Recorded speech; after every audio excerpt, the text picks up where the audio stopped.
Hello students, आज हम लोग पढ़ेंगे क्लास 12 के chapter 4 moving charges and magnetism पर बेस्ड प्रॉब्लम्स को, जो कि हमारी एनसीईआरटी एग्जाम्पलर प्रॉब्लम्स है। तो इसके पहले हम लोग कुछ प्रॉब्लम्स को डिस्कस कर चुके हैं। आज आगे की जो प्रॉब्लम्स है उनको डिस्कस करेंगे। तो मल्टीपल चॉइस क्वेश्चन है हम लोग के, और इस पे मीनिंग ये है कि मोर देन वन ऑप्शंस जो है इसके करेक्ट होंगे। तो हमें ए बी सी डी में से सिर्फ एक नहीं, एक से ज्यादा इस पे चूज करना है। Okay, clear? तो देखिए, ये रहा हमारा आज के पहला question. Consider a wire carrying a steady current. एक वायर को कंसीडर करिए जिसपे कि स्टेडी करंट आई है, is placed in a uniform magnetic field B. इसको यूनिफॉर्म मैग्नेटिक फील्ड बी में प्लेस किया गया परपेंडिकुलर टू इट्स लेंथ।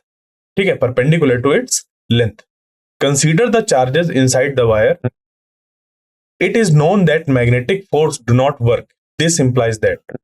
अब यहां पर क्या कहा गया है, समझिए इस बात को, कि हमने एक वायर को कंसीडर किया जिसपे कि स्टेडी करंट आई है। इसको प्लेस किया गया यूनिफॉर्म मैग्नेटिक फील्ड बी में परपेंडिकुलर टू इट्स लेंथ। जो वायर है और मैग्नेटिक फील्ड है वो कैसे हैं? परपेंडिकुलर है।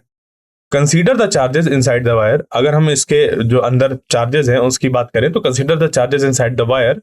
It is known that magnetic force do not work, this implies that. हमें यहां पर पता है कि उस पर मैग्नेटिक फोर्स वर्क नहीं करेगा। इसका क्या मीनिंग है? ओके, तो देखिए यहां पर क्या क्या ऑप्शन दिए हुए हैं। Motion of charges inside the conductor is unaffected by B since they do not absorb energy. क्या ये रीजन है? या फिर some charges inside the wire move to the surface as a result of B. या फिर if the wire moves under the influence of B no work is done by the force. या फिर if the wire moves under the influence of B no work is done by the magnetic force on the ions assumed fixed with in the wire. तो इस पे हम लोग जो हमें बताना है वो ये बताना है कि मान लीजिए कि हमारे पास एक वायर है, उसमें कि स्टेडी करंट आई है और उसको हम लोग ने यूनिफॉर्म मैग्नेटिक फील्ड बी में प्लेस कर दिया। कैसा है? यहां पर जो वायर है मान लीजिए ऐसी है, तो इस वायर के परपेंडिकुलर मैग्नेटिक फील्ड है, इसके लेंथ के परपेंडिकुलर डायरेक्शन पर मैग्नेटिक फील्ड है कुछ ऐसी। ठीक है, करंट इधर है।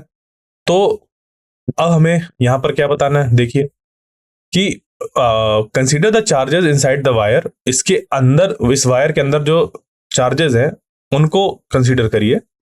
It is known that magnetic force do no work.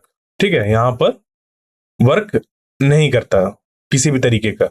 This implies that, इसका मीनिंग क्या है? जो हमारा मैग्नेटिक फोर्स है यहां पर कोई वर्क नहीं करता। कैसे? वो जो फोर्स लगेगा इन चार्जेस पे वो इनमें वर्क कैसे नहीं करेगा? ठीक है, क्या होगा? तो इसका इसका मतलब सही रीजन क्या है? पहला, motion of charges inside the conductor is unaffected by B. कि जो मोशन ऑफ चार्जेस होता है इनसाइड द कंडक्टर वो अनअफेक्टेड बाय बी होते हैं, since they do not absorb energy. तो इसका जो एक्सप्लेनेशन है वो गड़बड़ है हमारा। जैसे इस पे लिखा कि motion of charges inside the conductor is unaffected by B. नहीं, ऐसा नहीं होता।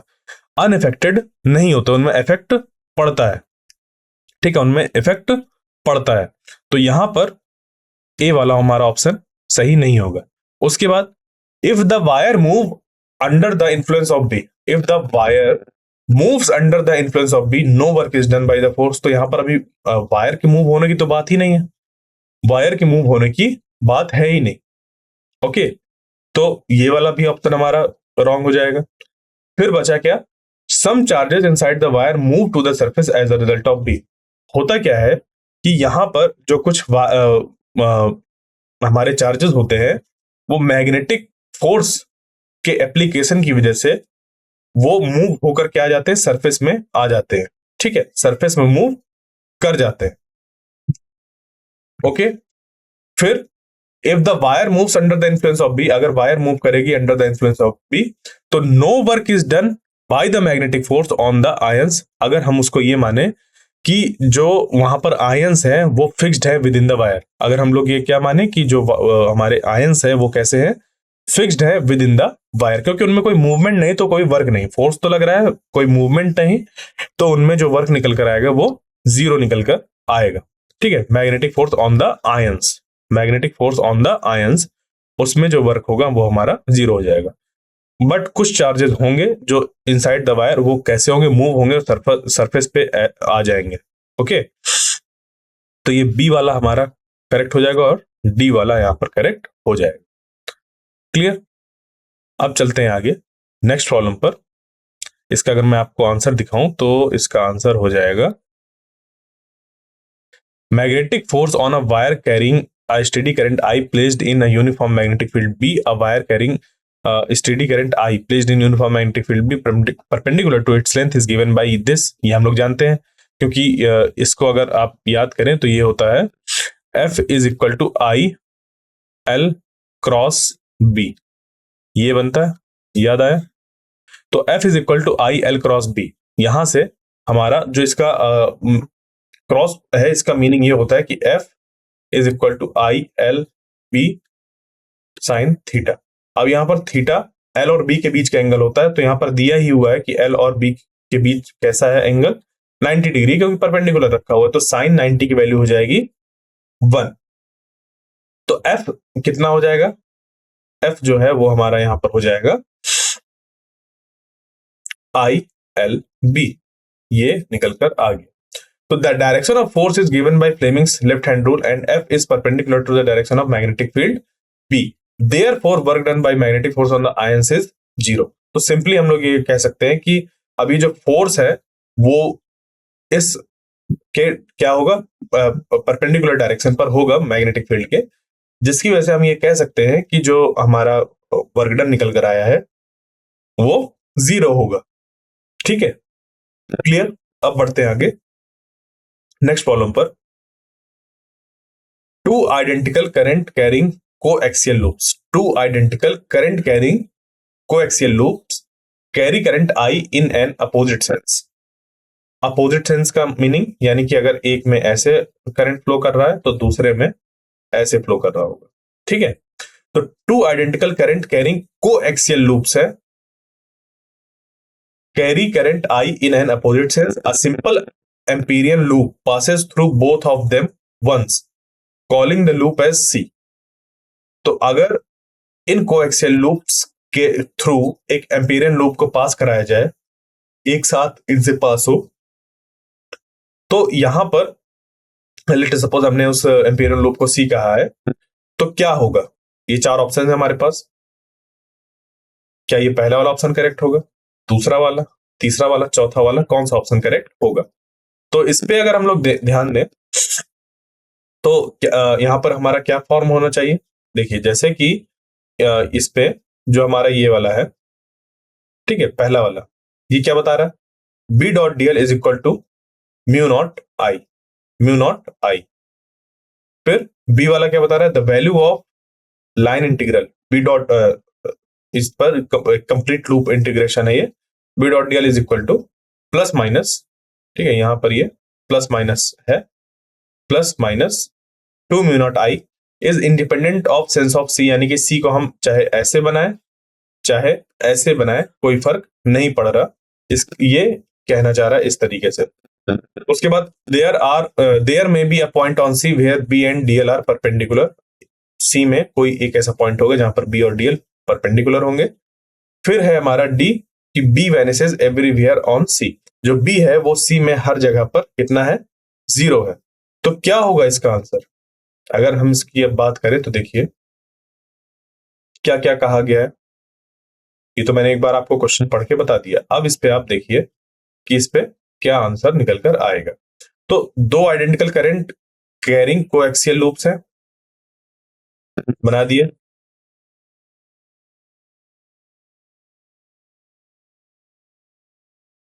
ऐसा कोएक्सियल बना दिए, ठीक है, ये ऐसे कोएक्सियल बन गए। अब यहां पर जो इनमें करंट है, मान लीजिए एक में ऐसा है तो दूसरे में ऐसा है, दोनों अपोजिट सेंस में है। यहां से हमने क्या किया? एक सिंपल एम्पीरियन लूप को पास किया थ्रू बोथ ऑफ देम। तो इसके लिए हम एम्पीरियन लूप को जब पास कराएंगे तो लेट सपोज जो हमारा एम्पीरियन लूप है वो कुछ पास होते हुए ऐसे गया, ठीक है, एम्पीरियन लूप ऐसे पास होते हुए इनसे गया।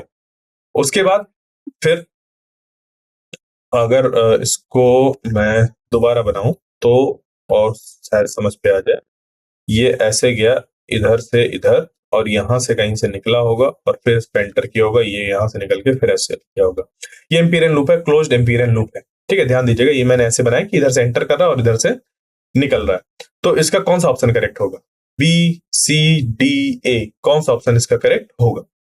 ठीक है, यहां पर ध्यान दीजिएगा, इस जगह पर ये हमारा ये लिखा हुआ है माइनस और प्लस। ठीक है, इस तरीके से line integral B dot d l is equal to minus plus two mu not I.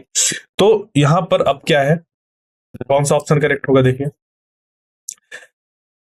याद करिए, एम्पीरियन लूप से पास होने वाले करंट की हम लोग बात करते हैं और हमें किसी और चीज से मतलब नहीं होता। ठीक है, तो यहां पर अगर हम लोग देखें, किसी जगह पर अगर हम लोग देखें तो इस पॉइंट पर जो करंट है वो ऐसा है और इधर ऐसा है, यानी कि इस जगह पर अगर हम लोग टेंजेंट ड्रॉ करें तो टेंजेंट हमारा वो जो करंट की डायरेक्शन है वो उसका आंसर दे देगा, हाँ या ना? ठीक है, अब क्योंकि यहां पर हमारे जो एम्पीरियन लूप है वो कैसे हैं, इस तरीके से बने हुए हैं, मतलब इस तरीके से हमारा एम्पीरियन लूप बना हुआ है कि वो इंडिपेंडेंट ऑफ सी रहेगा। तो जो इसका आंसर हो जाएगा वो बी वाला हो जाएगा कि the value of B dot d l is equal to minus plus two mu not I is independent of sense of C, यानी कि सी को हम लोग कैसे ले रहे हैं ये इस बात पर डिपेंड नहीं करेगा। तो आइए नेक्स्ट क्वेश्चन को सॉल्व करते हैं। यहां पर क्या दिया हुआ है, a charge particle would continue to move with a constant velocity in a region where in, एक चार्ज पार्टिकल बिना किसी डेविएशन के वो मूव करता रहेगा जहां पर कि क्या हो, यहां पर हमें बताना है। ठीक है, पहला है ए ऑप्शन कि E is equal to zero और B not equal to zero, दूसरा है E not equal to zero और B not equal to zero, तीसरा है E not equal to zero और B इक्वल टू जीरो, और चौथा है E इक्वल टू जीरो और B इक्वल टू जीरो। तो देखिए, हमें बताना है कि इन चार में से कहां कहां पर अगर एक चार्ज पार्टिकल को हम एंटर करें इस तरीके के रीजंस पर, तो इनमें से किसमें जो चार्ज पार्टिकल है वो कांस्टेंट वेलोसिटी के साथ मूव करता रहेगा। तो ध्यान दीजिए, अगर हम लोग इलेक्ट्रिक फील्ड की बात करें तो इलेक्ट्रिक फील्ड में अगर कोई चार्ज पार्टिकल एंटर करेगा तो उसमें फोर्स लगेगा ही लगेगा। अगर कोई चार्ज पार्टिकल एंटर करेगा इलेक्ट्रिक फील्ड में तो उस पर फोर्स लगेगा ही लगेगा, और फोर्स वो जो लगेगा वो या तो इलेक्ट्रिक मतलब वेलोसिटी की डायरेक्शन में होगा या उसके अपोजिट होगा, या मतलब कोई ना कोई कंपोनेंट वहां पर इलेक्ट्रिक उसकी वेलोसिटी की डायरेक्शन पे या उसके अपोजिट डायरेक्शन पे निकल कर आ ही जाएगा, जो कि उसके वेलोसिटी में चेंज ला देगा। ठीक है, उसकी जो स्पीड है उसकी उस पर चेंज ला देगा। जैसे कांस्टेंट वेलोसिटी की बात करी तो उस पर वो चेंज ला ही देगा। यानी कि इलेक्ट्रिक फील्ड अगर कहीं पर मौजूद होगी, पहली बात तो इलेक्ट्रिक फील्ड जहां पर मौजूद होगी वहां पर कांस्टेंट वेलोसिटी नहीं रहेगी।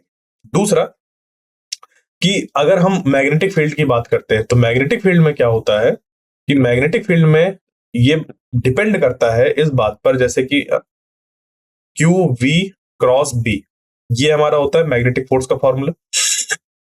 तो वेलोसिटी अगर परपेंडिकुलर टू मैग्नेटिक फील्ड है तब तो उस पर फोर्स लगेगा, बट अगर velocity in the direction of magnetic field है तो उसमें किसी भी तरीके का फोर्स एक्ट नहीं होता। ओके, यानी कि मैग्नेटिक फील्ड में हमारी पॉसिबिलिटी है इस बात की कि मैग्नेटिक फील्ड होने के बावजूद अगर उसमें चार्ज पार्टिकल एंटर करे तो उसमें हमारा फोर्स एक्ट ना हो, और फोर्स एक्ट नहीं होगा तो कांस्टेंट वेलोसिटी मेंटेन रहेगी। यानी कि इलेक्ट्रिक फील्ड अगर हमारी जीरो हो जाए तो काम बन जाएगा, मैग्नेटिक फील्ड भी जीरो हो जाए तो भी काम बन जाएगा। यानी डी वाला ऑप्शन तो करेक्ट है ही। ई और बी दोनों जीरो है, तो जो हमारा लॉरेंट फोर्स होता है F is equal to Q E plus Q V cross B, ये दोनों के दोनों ही हमारे कैसे हो गए, इस पे जीरो हो जाएंगे और जो हमारा फोर्स है वो जीरो हो जाएगा। फिर अगर हम बात करें जैसे कि ई नॉट इक्वल टू जीरो और बी इक्वल टू जीरो, इस केस में ये हो जाएगा कि जो मैग्नेटिक फोर्स है बी इक्वल टू जीरो, तो ये तो हमारा जीरो हो गया, जबकि जो ये हमारा है ये वाला फोर्स ये अप्लाई होगा, जिसकी वजह से पार्टिकल की वेलोसिटी में चेंज आएगा, पार्टिकल की वेलोसिटी में चेंज आएगा। अब ये पार्टिकल की वेलोसिटी में जो चेंज आ रहा है, पार्टिकल की वेलोसिटी में जो चेंज आ रहा है उसकी वजह से क्या हो रहा है, वेलोसिटी तो कांस्टेंट रहेगी नहीं, यानी कि ये वाला हमारा ऑप्शन पॉसिबल नहीं। फिर आता है जैसे बी वाला ऑप्शन, इसमें क्या है, E not equal to zero और B not equal to zero.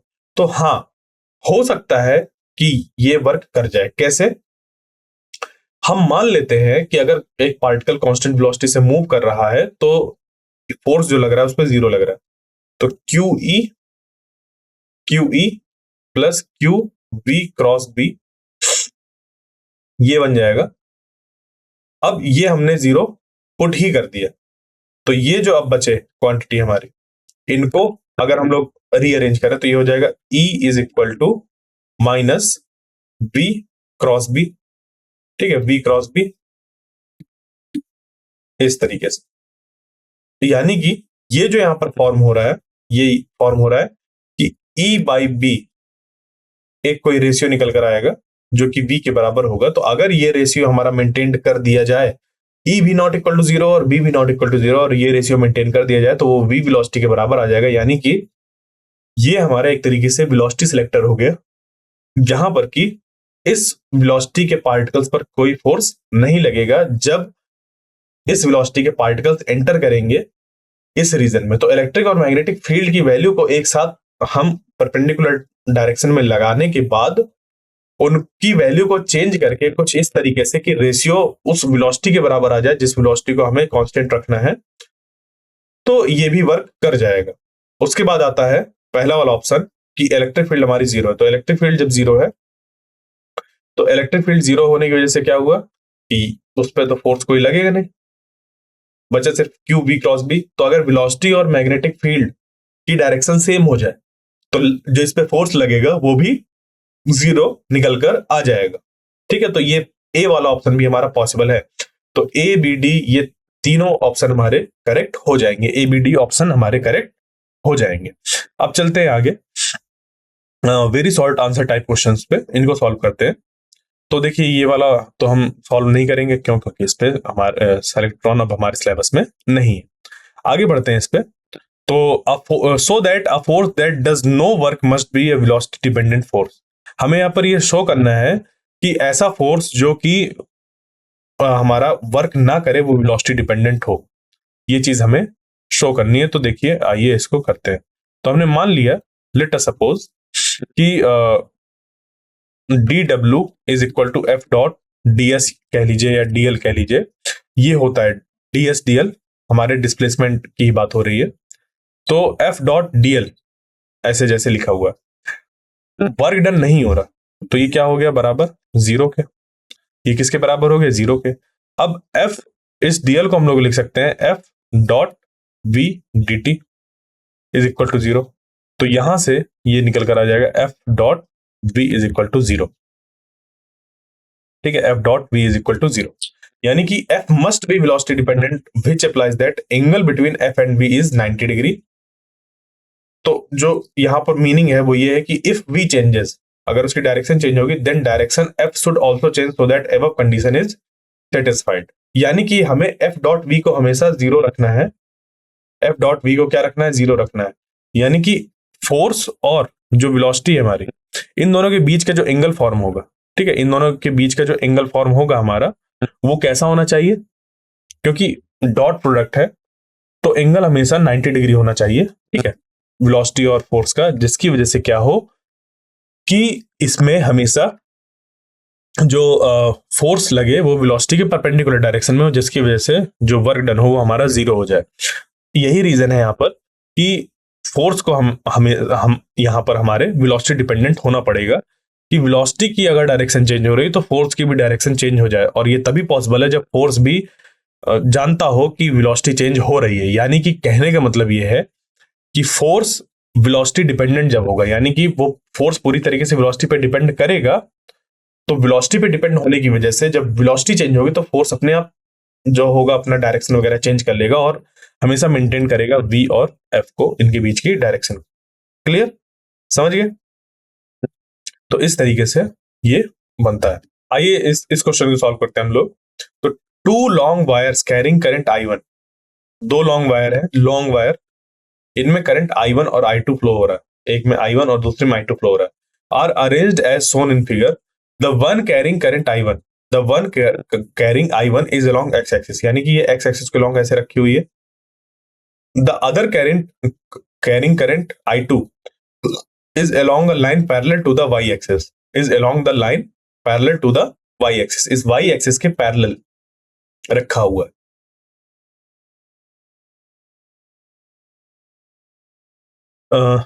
Y axis given by X equal to 0 and Z equal to D, यानी कि ये वाली जो है वो कहां पर रखा हुआ है, z इक्वल टू डी और x इक्वल टू 0, यानी कि इसके ऊपर ऐसे रखी हुई है। ठीक है, तो find the force exerted at O2 because, यहां पर ये O2 ये वाला जो पॉइंट है यहां पर, because of the wire along the X axis पर जो वायर है इसकी वजह से इस वायर में कितना फोर्स लगेगा हम लोग को इसको फाइंड करना है। तो ये कैसे निकालेंगे हम लोग, ये हम लोग देखेंगे कि ये जो वायर है, ये वाली वायर यहां पर कितना मैग्नेटिक फील्ड फॉर्म कर रही है, और उस मैग्नेटिक फील्ड में हम देखेंगे कि ये जो क्या कहते हैं कि हमारी वायर है ये वाली वो प्लेस्ड है, तो हमें पता चल जाएगा कि कितना इस पे फोर्स लगेगा। यानी कि पहले हमें निकालना होगा इसकी मैग्नेटिक फील्ड, फिर मैग्नेटिक फील्ड और यहां पर ये जो हमारा वायर है देखेंगे कि इनके बीच का एंगल कितना बन रहा है, क्योंकि जो फोर्स होता है हमारा वो होता है आई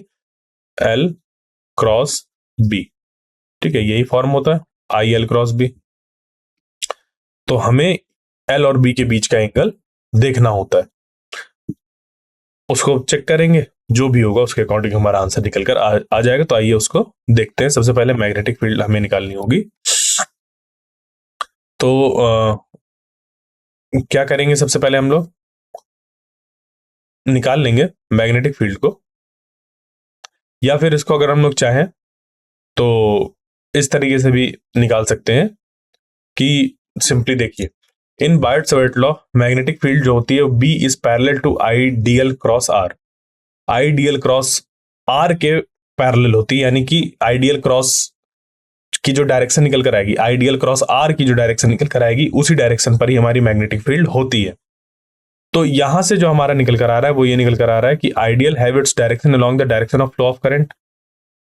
तो here for the direction of magnetic field at due to wire carrying current I2, वहां पर ये क्या हो जाएगा कि आईडीएल क्रॉस आर जो होगा वो बी के, यहां पर B parallel IDL cross R, और या फिर आई क्रॉस के, जहां पर आई क्रॉस के जो हो जाएगा वो माइनस जे के बराबर हो जाएगा, जिसकी वजह से हम ये देखेंगे कि जो डायरेक्शन होगी O2 के पास वो क्या होगी, अलोंग द वाई डायरेक्शन।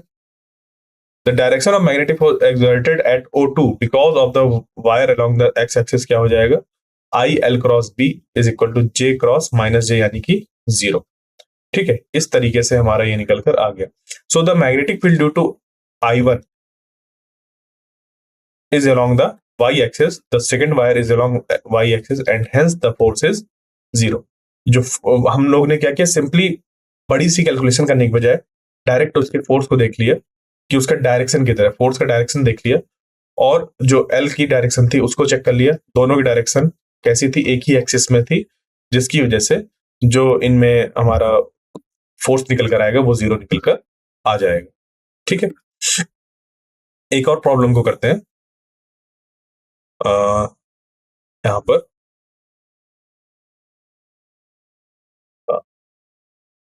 ये वाला। ठीक है,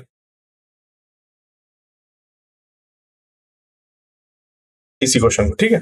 तो the current carrying loop consist of 3 identical quarter circles of radius R lying in the positive quadrant of the xy, yz and zx planes with their center at the origin joined together. Find the direction and magnitude of B at the origin. हमें क्या दिया हुआ है कि एक current carrying loop है जिसपे कि 3 आइडेंटिकल क्वार्टर सर्कल्स है, okay, of radius R lying in the positive quadrant. Positive quadrant कहां पर है, ये एक्स वाई वाई जेड और जेड एक्स पे। ठीक है, ये तीनों हमें प्लेन दिए हुए हैं with their centre at the origin, और तीनों के जो सेंटर है वो कहां पर है, ओरिजिन में है, और वो भी कैसे है, ज्वाइंट टुगेदर। तो एक करंट कैरिंग लूप जिसमें कि 3 आइडेंटिकल क्वार्टर सर्कल्स मौजूद है। क्वार्टर सर्कल क्या होता है, क्वार्टर यानी कि 1/4, और 1/4 कहां कहां पर मौजूद है, इसमें, इसमें और इसमें, plane with their centre at the origin. ठीक है, ये कुछ ऐसे ऐसे क्वार्टर, जैसे सर्कल होता है, सर्कल का ये वाला जो हिस्सा होता है ये क्वार्टर कहलाता है। तो इसमें कैसे लूप फॉर्म हो रहा है, देखिए, एक तो एक्स वाई प्लेन पर रखा हुआ है, तो मान लीजिए एक्स वाई प्लेन अगर हम बनाए तो ये एक्स वाई और इधर जेड हो जाएगा। तो एक्स वाई प्लेन पर रखा हुआ है, इसका सेंटर यहां पर है, उसके बाद वाईजेड प्लेन, वाईजेड प्लेन ये वाला प्लेन होगा तो ये बन जाएगा कुछ ऐसा। फिर उसके बाद यहाँ पर जेड एक्स प्लेन, यानी कि ये ऐसे, ये इस तरीके से यहाँ पर जो है वो करंट कैरिंग लूप बना हुआ है 3 आइडेंटिकल क्वार्टर सर्किल के मिलने से। और इसका जो रेडियस है वो कितना है, आर। इनका जो रेडियस है वो कितना है, आर। ठीक है, तो इसको अगर हम थोड़ा और बड़ा करके बनाए तो ये कुछ ऐसा दिखेगा कि ये क्वाड्रेंट हो गया इसका, ये यहां से हो गया ऐसा, और ये वाला जो है वो बन गया ऐसा। ये हो गया एक्स जेड में, वो हो गया वाई जेड में, और ये नीचे वाला हो गया हमारा एक्स वाई प्लेन में। तो ये अब तीनों जो रखे हुए हैं, हमें अब इनकी वजह से बताना है कि जो मैग्नीट्यूड ऑफ बी होगा एट द ओरिजिन वो कितना होगा। अब क्योंकि ये एक लूप है तो इसमें करंट हमारा एक ही डायरेक्शन पर हम मान कर चलेंगे कि फ्लो करेगा। तो मान लीजिए ऐसे जा रहा है तो ये ऐसे जाएगा, यहां से ये नीचे जाएगा, नीचे से इधर आकर ये ऐसे आएगा, तो ये ऐसे फ्लो कर रहा है। तो इसके अकॉर्डिंग अगर हम लोग मैग्नेटिक फील्ड की डायरेक्शन निकालें तो कितनी निकल कर आएगी, देखिए जो एक्सजेड पे रखा हुआ है उसके लिए मैग्नेटिक फील्ड की जो डायरेक्शन होगी वो इस तरफ होगी। जो वाईजेड में रखा हुआ है, वाईजेड में मैग्नेटिक फील्ड की डायरेक्शन इधर होगी वाईजेड की वजह से। और जो एक्स वाई पर रखा हुआ है उसकी वजह से जो मैग्नेटिक फील्ड की डायरेक्शन होगी वो नीचे तरफ होगी। यानी कि तीनों की जो मैग्नेटिक फील्ड होंगी वो एक दूसरे के परपेंडिकुलर होंगी, और क्योंकि आइडेंटिकल क्वार्टर सर्कल्स है तो यहां पर इनका रेडियस आर होने की वजह से जो इनकी मैग्नेटिक फील्ड की वैल्यू इन तीनों की वजह से इंडिविजुअली निकल कर आएगी, वो भी बराबर होगी। वो भी क्या होगी, बराबर होगी। तो यहां पर अब हम क्या करेंगे कि ये जो है इनको एक साथ रख लेंगे, ठीक है, फिर इनका रिजल्टेंट फाइंड कर लेंगे। तो देखिए इसको हम लोग इस तरीके से सॉल्व कर लेंगे। तो ये हम लोग ने कर लिया। अब देखिए इस पे आगे, यहां से अगर इसको हम आगे देखें तो ये क्या बन जाएगा, the magnetic field due to arc of current carrying coil which subtend and angle theta at centre is given by this. ये हमारा मैग्नेटिक फील्ड का फॉर्मूला हो गया, B is equal to mu not I by 4 pi I theta by R। ये formula हो गया। Okay, ये किस चीज का फॉर्मूला है, मैग्नेटिक फील्ड उस ऐसे आर्क की मैग्नेटिक फील्ड को फाइंड करने का फॉर्मूला है जो कि एंगल थीटा सबटेंड करे सेंटर पर। तो अगर हम लोग यहाँ पर देखें तो ये कितना एंगल बन रहा है, यहाँ पर पाई बाई 2 एंगल फॉर्म हो रहा है। कितना एंगल फॉर्म हो रहा है, पाई बाई 2। तो इसके अकॉर्डिंग जो यहाँ पर मैग्नेटिक फील्ड बन जाएगी वो कितनी हो जाएगी, mu not I, mu not by 4 pi I theta की जगह पर pi by 2 divided by R. और ये जो B1 की वजह से होगा, अगर हम लोग एक्स वाई प्लेन वाली माने, ये एक्स वाई प्लेन, तो इसकी वजह से जो मैग्नेटिक फील्ड होगी वो इधर हमारी हो जाएगी ये B1 डायरेक्शन पर। ओके, उसके एक्स सॉरी ये हमारी एक्स वाई प्लेन पर जो थी उसको हम लोग ले रहे हैं अगर, तो एक्स वाई प्लेन पे देखिए, एक्स वाई प्लेन पर अगर हम लोग लेते हैं ये, अब इसकी करंट की डायरेक्शन मैंने ऐसे ले ली थी तो इधर बन गई। अगर हम इसकी करंट की डायरेक्शन ऐसे ले लेते इधर, ओके, अगर हम लोग करंट की डायरेक्शन ऐसे ले लेते इस पे तो ये इधर बन जाता। करंट की डायरेक्शन अगर हम लोग इसको चेंज करके इधर से ऐसे ले लें, ऐसे, तो इसके अकॉर्डिंग जो मैग्नेटिक फील्ड है हमारी अब वो कैसी हो जाएगी, यहां पर अपवर्ड डायरेक्शन पर। तो ये जो हमने बनाया था इसको हटा देते हैं, कोई फर्क नहीं पड़ेगा। वो करंट की डायरेक्शन पर डिपेंड करती है ना मैग्नेटिक फील्ड की डायरेक्शन, तो इस पे इन्होंने ऐसे लिया तो ऐसे ले लिया। फिर उसके बाद B2 की अगर हम लोग बात करें तो B2 क्या होगा, वाईजेड प्लेन की वजह से, तो वाईजेड प्लेन की वजह से जो मैग्नेटिक फील्ड निकल कर आएगी वो निकल कर आएगी हमारी एक्स डायरेक्शन पर इधर। और जो हमारा ये है एक्सजेड प्लेन, इसकी वजह से जो मैग्नेटिक फील्ड होगी वो इधर होगी। अब ये तीनों परपेंडिकुलर डायरेक्शन में है, जो इनकी वैल्यू निकल कर आएगी वो कितनी हो जाएगी, देखिए ये mu not by 4 pi I into pi by 2 by R था, तो पाई से पाई कैंसिल हो गया और 2 भी नीचे आ गया डिवाइड में। उसके बाद सेम चीज यहां पर भी बन जाएगी, ये म्यू नॉट है, ये म्यू नॉट बाई 4 पाई, ठीक है, म्यू नॉट बाई 4 पाई तो कैंसिल हो गया, पाई से पाई कैंसिल और ये निकल कर आ गया। ये ध्यान दीजिएगा यहाँ पर 0 नहीं, म्यू नॉट बाई 4 है। उसके बाद फिर आगे जो अगला हमारा बनेगा वो मैग्नेटिक फील्ड तीसरे वाले की वजह से होगी, वो उसका भी सेम मैग्नीट्यूड होगा तो अब ये तीनों के तीनों कैसे हैं, आइडेंटिकल है, एक दूसरे के परपेंडिकुलर है, तो इनको हम लोग इनका वेक्टर सम कर देंगे जो कि हमें ये दे देगा मैग्नेटिक फील्ड। ठीक है, एक आई डायरेक्शन पर है, एक जे डायरेक्शन पर और के डायरेक्शन पर, तीनों को हम लोग ऐड कर देंगे वेक्टोरियली, ये निकल कर आ जाएगा। अगर इसके मैग्नीट्यूड को निकालने की बात होगी तो इसके मैग्नीट्यूड को भी फाइंड किया जा सकता है, बाकी रिजल्टेंट निकालने के लिए तो आपको समझ पे आ ही जाएगा। Okay, clear. तो आई होप जो आज का सेशन था वो आपको समझ पे आया होगा। मिलते हैं नेक्स्ट सेशन में, तब तक के लिए थैंक यू।